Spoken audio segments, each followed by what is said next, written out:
Hi friends, welcome to Zero to Hero family. நம்ம இன்னைக்கு இந்த வீடியோல பார்க்க போறது SSC CGL assistant section officer CSS ஓகேவா சென்ட்ரல் செக்ரட்டரியேட் சர்வீஸ்ல இருக்காங்க இல்லையா அவங்களுடைய job profile salary promotion facility அதே மாதிரி செலெக்ஷன் ப்ராசஸ் இது எல்லாமே ஃபுல்லாக நம்ம பார்க்க போகிறோம். எங்கே ஒர்க் பண்ணுறாங்க இதெல்லாம் எங்கே ஒர்க் பண்ணணும் அந்த மாதிரி இதெல்லாம் பார்க்க போகிறோம். இது வந்து குரூப் பியில் ஒரு லெவலில் வருது. 4600 கிரேட் பேல வரக்கூடிய போஸ்ட் ஓகேவா. இது ஒரு சூப்பர் போஸ்ட் தான் ஓகேவா. இதில் டாப்பர்ஸ் எல்லாம் செலக்ட் பண்ணக்கூடியது தான். நம்ம ஒவ்வொரு போஸ்ட் முக்கியமான டீட்டெயில்ஸாக ஒரு கிளாரிட்டி எல்லா இதுக்கு புரியறதுக்காக நம்மளுடைய சவுத் பீப்புளுக்கு தெரியணும் அப்படின்றதுக்காக நம்ம இந்த வீடியோ மேக் பண்ணுறோம். ஒவ்வொரு போஸ்ட்டாக செலக்ட் பண்ணி வரோம். இது வந்து நார்மலாக பண்ணுறது பீப்புள் ஃபோக்கஸ் பண்ணுறதுன்னா ஏதாவது எஸ்எஸ்சியில் ஏதாவது ஒரு போஸ்ட் கிடைச்சா போதுன்னு நினைக்கிறாங்க. இந்த போஸ்ட்டோட அட்வான்டேஜ் அவங்களுக்கு கிடைக்கிற பட்சத்தில் அவங்க ஃபிக்ஸ் பண்ணிக்க முடியும். இந்த போஸ்ட்டுக்காக தான் நம்ம ஒர்க் பண்ணணும், இதுக்காக படிக்கணும் அப்படின்ற ஒரு கிளியர் விஷன் இருக்கும். அதை உருவாக்குறதுக்காக ஒரு சின்ன முயற்சி தான். வாங்க பார்க்கலாம். ஜாப் ப்ரொஃபைல் ஃபஸ்ட்டு பார்க்கும்போது டெஸ்க் ஜாப் தான். அதாவது ஆஃபீஸில் இந்த மாதிரி தான் ஒர்க்கு இவங்களுக்கெல்லாம் இருக்கும். அதே மாதிரி நோ பப்ளிக் டீலிங் இருக்கும், எந்த பப்ளிக் டீலிங் இருக்காது. பட் ஆனால் அதில் ஒன்று டெல்லியில் மட்டும்தான் ஜாப் இருக்கும் ஓகேவா. போஸ்டிங் வந்து டெல்லியில் மட்டும்தான் இருக்கும் ஓகேவா. சிஎஸ்எஸ்ல வந்து ஓகேவா. உங்களுக்கு டைம் வந்து 9லேருந்து 5:30 வரைக்கும் இருக்கும் டைமிங்கு. சாட்டர்டே சண்டே வந்து லீவு.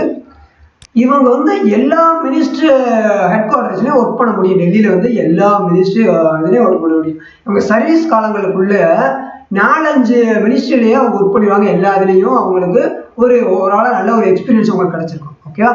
அப்போ எல்லா இதுலையும் ஒர்க் பண்ணுற மாதிரி இருக்கும். ஒரே இதில் ஒரு இதில் போனாலும் அடுத்தடுத்த இதில் மாறும். அந்த பீரியட் ஆஃப் த இது பவர்களை மாறும்போது அவங்களும் வேறு வேறு மினிஸ்ட்ரியில் அவங்களுக்கே ஒர்க் பண்ணுற மாதிரி இருக்கும். கவர்மெண்ட் குவார்டர்ஸ் தந்துருவாங்க, டெல்லியில் இருக்க மாதிரி இருக்கும் ஓகேவா. அதாவது சவுத் பீப்புளுக்கு வந்து டெல்லியில் இருக்கிறது ரொம்ப கஷ்டமாக தெரியும். அதே இது நார்த்தில் பார்க்கும்போது அவங்களுக்கு இது ரொம்ப பிடிச்ச ஜாப்பு. அவங்களுக்கு அங்கே இருக்குது ரொம்ப சிறந்தது. அதாவது எம்இ இருக்குல்லையா, மினிஸ்டர் எக்ஸ்டர்னல் அஃபேர்ஸ் இருக்கு இல்லையா, அதை விட கம்பேர் பண்ணுற போது இதைத்தான் நார்த் சைடு பீப்புள் அதிகமாக ப்ரிப்பேர் பண்ணுவாங்க. டாப்பர்ஸ் அதிகமாக ப்ரிப்பேர் பண்ணுவாங்க, செலக்ட் பண்ணுவாங்க. ஏன்னா அவங்களுக்கு வந்து ஹிந்தி ஒரு ப்ராப்ளம் கிடையாது. அவங்களுக்கு இருக்கிறது டெல்லியில் இருக்கிறது வந்து ரொம்ப ஹாப்பியாக அவங்க ஃபீல் பண்ணுவாங்க ஓகேவா. சவுத் பீப்புளில் தான் கொஞ்சம் கம்யூனிகேஷனாக இருக்கும், லாங்குவேஜ் ப்ராப்ளமாக இருக்கும், சிலருக்கு ரொம்ப டிஸ்டன்ஸாக இருக்குன்றத ஃபீல் பண்ணுவாங்க. உங்களுக்கு இதெல்லாம் இல்லைன்னா நீங்கள் டிசைட் பண்ணலாம் ஓகேவா. சேலரி நம்ம பார்க்கும்போது 44,900 உங்களுக்கு பேசிக் சேலரி இருக்கும். கிராஸ் சேலரி வந்து 86,000 இருக்கும். நெட் சேலரி வந்து உங்களுக்கு 71,000 இருக்கும். இன்க்ரிமெண்ட் வந்து வருஷம் இருக்கும். அது வந்து 3,000 5,000 வரைக்கும் உங்களுக்கு இன்க்ரிமெண்ட் இருக்கும். இந்த சேலரியோட ஹை எப்போ வரும்னு பார்த்தீங்கன்னா ஆஃப்டர் ப்ரொமோஷனில் வந்து இன்னும் நல்லா ஹை கிடைக்கும் உங்களுக்கு. ரிட்டையர்மெண்ட்டில் வந்து காப்ஸ் மோர் தேன் வந்து 2-3 கோடி வரைக்கும் உங்களுக்கு கிடைக்கும் இந்த இதில். அது இல்லாமல் உங்களுக்கு கார் கிடைக்குது, உங்களுடைய பேஜஸ்லாம் இருக்கும். உங்களுடைய நல்ல சேலரியான ஜாப் தான் இந்த சிஎஸ்எஸ் ஓகேவா. ASOல சிஎஸ்ன்னு சொல்லக்கூடியது ஓகே. நெக்ஸ்ட்டு பார்க்கக்கூடிய ப்ரொமோஷனில் வந்து செக்ஷன் ஆஃபீஸராக வருவாங்க. 4800 கிரேட் பேல வருது. கெசட் ஆஃபீஸராக இருப்பாங்க செக்ஷன் ஆஃபீஸரு. அடுத்து அண்டர் செக்ரட்டரியில் வந்து 6600 கிரேட் பேல குரூப் ஏ கேட்டகரிக்குள்ளே போயிடுவாங்க. இந்த குரூப் ஏன்றதுலாம் யூபிஎஸ்சி எக்ஸாம் எழுதி வர்றாங்களே அந்த லெவலுக்குள்ளே இது வருவாங்க. அடுத்து இங்கே மேக்ஸிமம் அவர் வந்து டெப்டி செக்ரட்டரி வரைக்கும் வருவாங்க ஓகேவா. டெப்டி செக்ரட்டரி 7600 கிரேட் பே வரைக்கும் வருவாங்க. இது வந்து ரேர் ப்ரொமோஷன் தான் இங்கே வரையும் ஓகே. இதில் எல்லாருக்குமே அதிகமாக ஃபாஸ்ட் க்ரோயிங்காக இருக்கும். இதில் வந்து ஃபாஸ்ட் ப்ரொமோஷன் ஒவ்வொன்றா டக்கு உங்களுக்கு கிடைச்சிடும். ப்ரொமோஷன் வந்து வேகமாக நடக்கும் இந்த இடத்துல ஓகேவா. இந்த போஸ்டிங்கில் ரேராக இருக்கிறது வந்து டேரக்டர் வந்து கம்மியாக தான் இருக்கும் ஓகேவா. உங்களுக்கு இங்கே டெப்டி டேரக்டர் டெப்டி செக்ரட்டரி வரைக்கும் உங்களோட ரிட்டையர்மெண்ட் காலங்களில் அங்கே வரைக்கும் ரீச் பண்ண முடியும் உங்கள் சர்வீஸ் காலங்களில் சர்வீஸில் ஓகேவா. இந்த நெக்ஸ்ட்டு இன்னும் எகெயின்ஸ்ட் நம்ம பார்க்கணும். அசிஸ்டன்ட் செக்ஷன் ஆஃபீஸராக நீங்கள் ஜாயின் பண்ணுறீங்க. அதுலேருந்து செக்ஷன் ஆஃபீஸராக வர்றீங்க. கிரேட் பே 4800 வருது. செக்ஷன் ஆஃபீஸர் 5400 போவீங்க. அதேமாதிரி அண்டர் செக்ரட்டரியில் வந்து கிரேட் பே 6600 போவோம். அதுலேருந்து கிடைச்சது வந்து டெப்டி செக்ரட்டரியாக நமக்கு கிடைக்குது. அதுக்கப்புறம் தான் இது வரைக்கும் மேக்ஸிமம் எல்லாரும் ப்ரொமோஷன் வந்துடுவாங்க. இது மட்டும் ரேராக இருக்கும். ஒரு சிலருக்கு வந்திருப்பாங்க, ஒரு சிலர் வராமல் இருக்கும் ஓகேவா. டேரக்டராக ஃபைனலாக ஆனால் வரக்கூடிய போஸ்ட் வந்து டாப் போஸ்ட் வந்து டேரக்டர். நெக்ஸ்ட் வந்து இதோடைய அட்வான்டேஜ்னு பார்க்கும்போது மேக்ஸிமம் நம்பர் ஆஃப் ப்ரொமோஷன் நமக்கு ஈஸியாக நமக்கு கிடைச்சிடும். இது வந்து 3 மாதம் ட்ரைனிங்னு சொல்லுவாங்க. ஆனால் பெஸ்ட்டு ட்ரைனிங்காக இருக்கும். இதை வந்து மினி ஐஏஎஸ் ட்ரைனிங்னே சொல்லலாம் ஓகேவா. அதில் என்ன பண்ண முடியும். இதில் வந்து நோ ஃபீல்டு ஒர்க்கு எதுவும் இருக்காது. அதே மாதிரி ட்ரான்ஸ்ஃபர் எதுவும் இருக்காது, அதிகமாக ட்ரான்ஸ்ஃபர் பண்ணுற மாதிரி இருக்காது. அதனால ஃபேமிலி வந்து நீங்கள் இப்போ ஃபேமிலியோட ஸ்பெண்ட் பண்ணலாம். உங்களோட குழந்தைகளை நீங்கள் படிக்க வைக்கிறது வந்து ஒரே ஸ்டாண்டர்டில் ஒரே இடத்துல படிக்க வைக்கலாம் ஒரு ஸ்கூலில். ஏன்னா ஒவ்வொரு ட்ரான்ஸ்ஃபர் வரும்போதும் உங்களுக்கு மொத்தது பசங்களோட ஸ்கூலு காலேஜ் எல்லாமே மாற்றுற மாதிரி இருக்கும். அது ஒரு ப்ராசஸாக இருக்கும் இல்லையா. இந்த இது வந்து அது உங்களுக்கு கிடையாது, ஒரே இடத்துல இருந்து படிக்க வைக்கலாம், ஒரு ஃபேமிலியோட டைம் ஸ்பெண்ட் பண்ண மாதிரி இருக்கும். இந்த மாதிரி அதிகமாக அட்வான்டேஜான ஜாப். அதனால தான் டாப்பர்ஸ் அதிகமாக செலக்ட் பண்ணக்கூடிய இந்த இது.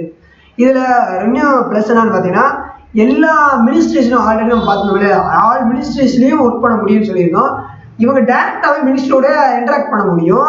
பிஎம் மினிஸ்டருடைய கான்டாக்ட் இருக்கிறதுனால அவங்களுடைய கான்டாக்ட் வந்து வைடாக இருக்கிறனால நல்லா பாப்புலர் ஆகும், நிறைய விஷயங்கள் தெரிஞ்சுக்க முடியும், நிறையா ஒரு அட்வான்டேஜாக இதில் இருக்குது. ஓகேவா. இதில் டிஸ்அட்வான்டேஜ்னு பார்க்கும்போது அதாவது நார்த் சைடு உங்களுக்கு இது டிஸ்அட்வான்டேஜ் கிடையாது. பட் சவுத்தில் பார்க்கும்போது இது ஹிந்தி லாங்குவேஜ் ப்ராப்ளமாக இருக்குது, லாங் டிஸ்டன்ஸாக இருக்குது, டெல்லியில் மட்டும்தான் வேலை, அந்த மாதிரி ஃபீல் பண்ணுறதுக்கு வாய்ப்புகள் இருக்குது. கவர்மெண்ட் குவார்டர்ஸ் வந்து இது வந்து 8லேருந்து 10 வருஷம் கழிச்சு தான் கவர்மெண்ட் குவார்டர்ஸ் தருவாங்க. ஆனால் அதுக்கு முன்னாடி வரைக்கும் உங்களுக்கு அலௌன்ஸ் கொடுத்துருவாங்க, அதுக்கான தேவையானது எல்லாமே அரேஞ்ச் பண்ணி கொடுத்துருவாங்க. ஓகேவா. பட் ஆனால் குவார்டர்ஸ்ன்னு பார்க்கும்போது 8லேருந்து 10 வருஷம் டைம் எடுத்துக்கிறாங்களாம். ஓகேவா. இதுதான் அவங்க டிஸ்அட்வான்டேஜாக பார்க்குறாங்க இந்த இதில். ஓகேவா. இதில் வந்து நிறைய பேர் டீட்டெயில்ஸ் வந்து ஃபீமேலுக்கு நல்லா பிடிச்சதாக இருக்கும், ஏன்னா ஃபேமிலியோட ஸ்பெண்ட் பண்ணதாக இருக்கும். அதனால தான் ஃபீமேல்ஸ் அதிகமாக டாப்பர்ஸ் எல்லாமே செலக்ட் பண்ணக்கூடிய சிஎஸ்எஸ் தான் எடுப்பாங்க. ஏஎஸ்ஓட சிஎஸ் எடுப்பாங்க. ஃபேமிலியோட இருக்கும், ட்ரான்ஸ்ஃபர் ஆகாது, ஒரே இடத்துல வேலை, ஃபீல்டு ஒர்க் கிடையாது. இது எல்லாமே ஃபீமேலுக்கு ரொம்ப சூப்பரான ஜாப்பாக அவங்க டிசைட் பண்ணுறாங்க. இந்த மாதிரி ஜாப்பை உங்களுக்கு இது பிடிச்சிருக்குன்னா மறக்காமல் நீங்களும் செலக்ட் ஆகுங்க. இந்த நெக்ஸ்ட் ஃபெசிலிட்டிஸு, மெடிக்கல் ஃபெசிலிட்டிஸு பெஸ்ட்டானது ஃபெசிலிட்டிஸ் கிடைக்குது. இது 2.5 months வந்து ட்ரைனிங் இருக்கும், அதோட ஹாஸ்டல்ஸ் எல்லாமே அவங்க அரேஞ்ச் பண்ணி கொடுத்துருவாங்க. ட்ராவல்ஸ், லீவ் ட்ராவல்ஸ், டூரு, அதே மாதிரி ட்ரெயினாக இருக்கட்டும், ஃப்ளைட்டாக இருக்கட்டும், இது எல்லாமே அரேஞ்ச் பண்ணி கொடுத்துருவாங்க. தீபாவளி போனஸு, அதர் இது எல்லாமே அலவன்ஸு, சைல்டு எஜுகேஷன் ஃபீஸு கொடுத்துருவாங்க. எவ்ரி 3 yearsம் உங்களுக்கான பேக்ஸ் எல்லாமே அரேஞ்ச் பண்ணி கொடுத்துருவாங்க. இது எல்லாமே உங்களுக்கானது ஃபெசிலிட்டிஸ் எல்லாமே உங்களுக்கு கிடைக்கக்கூடியது தான். ஓகே. நார்மலாக இது எல்லாத்துலேயும் இருக்கக்கூடியது தான் கிடைச்சிருக்கு. தீபாவளி போனஸ் எல்லாமே உங்களுக்கு கிடைக்கும். செலெக்ஷன் ப்ராசஸ் நீங்கள் பார்க்கும்போது எஸ்எஸ்சி எக்ஸாம் எழுதி நீங்கள் கிளியர் பண்ணணும். இதுக்கு வந்து குவாலிஃபிகேஷன் வந்து கிராஜுவேட் டிகிரி முடிச்சிருக்கணும் நீங்கள். இதில் மினிமம் உங்களுக்கு வந்து நீங்கள் 100, இது எனக்கு டவுட்டாக இருக்குது, 100 இது டைப்பிங் மிஸ்டேக் மாதிரி இருக்குது. 100 ரேங்க்குள்ளே நீங்கள் இருக்கணும், அந்த மாதிரி தான் சொல்லியிருக்காங்க. இதுக்குள்ளே நீங்கள் இருக்க வச்சதில் நீங்கள் செலக்ட் பண்ணிக்கிற முடியும், அந்த போஸ்ட்டை செலக்ட் பண்ணிக்கிற முடியும். ஓகேவா. இதுக்கான எக்ஸாம் பார்த்தீங்கன்னா டயர் 1 டயர் 2 இருக்கும். அந்த 2 இதில் கிளியர் பண்ணுற மாதிரி இருக்கும். இந்த டயர் 1 வந்து ஜஸ்ட் நீங்கள் குவாலிஃபைடு, இதோட இதெல்லாமே இதில் இருக்கும், நீங்கள் இது தெரிஞ்சுக்கங்க. ஓகே. மேக்ஸ் ரீசனிங் எல்லாமே இருக்குது, சிலபஸ் நீங்கள் பார்த்துக்கலாம் நம்மளோட இதில். இது வந்து டயர் 2. இந்த டயர் 2வில் வந்து பேப்பர் 1, பேப்பர் 2, பேப்பர் 3 இருக்கும். ஒரு சில போஸ்ட்டுக்கு பேப்பர் 1ஓட க்ளோஸ். ஓகே. இதுதான் உங்களுக்கு மெரிட் லிஸ்ட்டாக கொண்டு வரும். ஒரு சில போஸ்ட்டுக்கு வந்து ஸ்டேட்டிக்ஸ் முடிச்சுக்காங்க, அது ரிலேட்டடாக போகிறோம்னா பேப்பர் 2 எழுதுகிற மாதிரி இருக்கும். இன்னும் ஒரு சிலருக்கு வந்து ஃபைனான்ஸ் அண்ட் எக்கனாமிக்ஸ் ரிலேட்டடாக அவங்க போஸ்ட் இருக்குன்னா அவங்க பேப்பர் 3 எழுதுகிற மாதிரி இருக்கும். இதெல்லாம் சேர்ந்து தான் டயர் 2. டயர் 1 டயர் 2 நீங்கள் கிளியர் பண்ணிட்டீங்கன்னா உங்களுக்கான போஸ்ட்டு இந்த இதை நீங்கள் செலக்ட் பண்ணிக்கலாம். அதே மாதிரி எந்த ரேங்க்குள்ளே வரீங்களோ அதுக்கு தகுந்த உங்களோட போஸ்ட்டை நீங்கள் செலக்ட் பண்ண முடியும். ஓகே ஃப்ரெண்ட்ஸ், இதுதான் இதோட முக்கியமான இது. வேறு ஏதாவது டவுட் சந்தேகம் இருந்துச்சுன்னா மறக்காமல் கமெண்ட்டில் மென்ஷன் பண்ணுங்கள். இந்த கிளாரிட்டி உங்களுக்கு புரிஞ்சுச்சுன்னா நீங்கள் நிறைய பேருக்கு ஷேர் பண்ணுங்கள். உங்களுக்கு பிடிச்ச லைக் பண்ணுங்கள், ஷேர் பண்ணுங்கள். இன்னும் நம்ம சேனலுக்கு நீங்கள் சப்ஸ்கிரைப் பண்ண மறக்காம சப்ஸ்கிரைப் பண்ணி வச்சுக்கோங்க. பக்கத்தில் இருக்கிற பெல் பண்ண ப்ரெஸ் பண்ணிட்டு அதில் ஆல் நோட்டிஃபிகேஷன் கிளிக் பண்ணி வச்சுக்கோங்க. அப்போ தான் நம்ம போடக்கூடிய அடுத்தடுத்த வீடியோக்கள் உங்களுக்கு உடனே வந்து சேரும். இன்னும் அடுத்த போஸ்ட்டில் மீண்டும் சந்திப்போம். வாழ்க வளமுடன். இந்த வீடியோ ஒரு கிளாரிட்டி உங்களுக்கு கொடுத்துருக்கோம் நம்புகிறேன். உங்களுடைய ட்ரீம் விரிவுபடுத்திக்கிறதுக்கும் ஒரு கிளாரிட்டி கிடைச்சிருக்கும் நம்புகிறேன். வாழ்க வளமுடன். Thank you friends. நெக்ஸ்ட் வீடியோவில் சந்திப்போம். தேங்க்யூ.